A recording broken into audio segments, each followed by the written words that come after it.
Hey, what's going on? It's your boy BT, and I came here to talk some boxing with the hundreds and hundreds of True School Sports subscribers. What's going on, guys? Now, as I'm making this video, the Showtime Shobox cards are going on, and I decided that I'm going to test the waters here a little bit and just, I watch these cards a lot. I don't do videos on them, so I figured I'd give you some post-fight results, just talk some more about the fights there. So, in our first fight on Shobox, we had Jared Robinson taking on Bakhtiyar Eyubov from Kazakhstan. Now, I don't know how to say his name. Excuse me if I got it wrong. It's really hard to pronounce. But first of all, let's get into the matchup before we get into what actually happened in the fight. In Jared Robinson, we have a guy who's 12-2.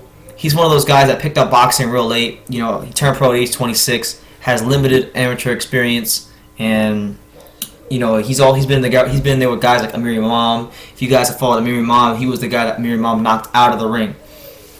So for Jared, him being on Shobox so much, he had to get a big win, and he's fighting a guy who's 9-0, but is unproven, hasn't fought anybody. In Eyubov. Eyubov is a hard puncher from Kazakhstan who was 9-0 with 9 knockouts coming into this fight. Only had been 13 rounds. So the question was, even though this is an 8-round fight, could Jared Robinson give this guy some rounds? This was his first fight against a decent opponent in Jared Robinson. And, the combined record of Eyubov opponents, I did the math, it was 17, 52, and 8. So he's fighting, straight tomato cans now. So this would be a good barometer of where he's at right now in his career. Now, Eyubov, first round, really the first one, he just comes out tattooing Jared Robinson. He's landing power shots against the body, slipping punches, inviting him to engage. And Jared Robinson, fell for it. He engaged and he got clipped many times.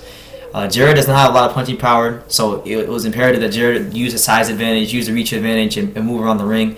He couldn't do that. He would kind of jab there, pop the jab out, and then he'd stay there, and he wouldn't move his head or change angles. So that happened for 2 rounds. He got tattooed. He got knocked down twice. I think it was in the first round, so it was a 10-7 round in favor of the Kazakhstan guy. Then the second round, much the same thing happened. Jared Robinson gets tattooed, still fighting. So the third round was really interesting to me. The third round, Eyubov begins to kind of get a little bit wild with his punches. They're not as straight and short as they were in the first 2 rounds. But and Robinson starts sticking his jab a little bit more, moving, tying him up, trying to tire him out. But then ultimately, Eyubov's corner was saying that he needed to cut the ring off, and he cut the ring off one time against Jared Robinson. Body shots, just threw a barrage of punches, body shots to the head, to the chest, changing punch angles. He got him out of there, and he showed a killer instinct. And when you're being moved along, and you're fighting a guy who's significantly better than all your other opponents, then having a fight like this and a performance like this was really good. So Eyubov got the third round stoppage over Jared Robinson on Shobox in the first fight on the card. I'll be covering the other fights as well. But he's a relative unknown. But if you guys watch the fight, for those of you who watch the fight out there, let me know what you think. Eyubov, how do you look against Jared Robinson? Leave your comments down below. Take the time to subscribe. And you can love me or you can hate me, but I'm just a kid from Dania. So until next time, take care, guys.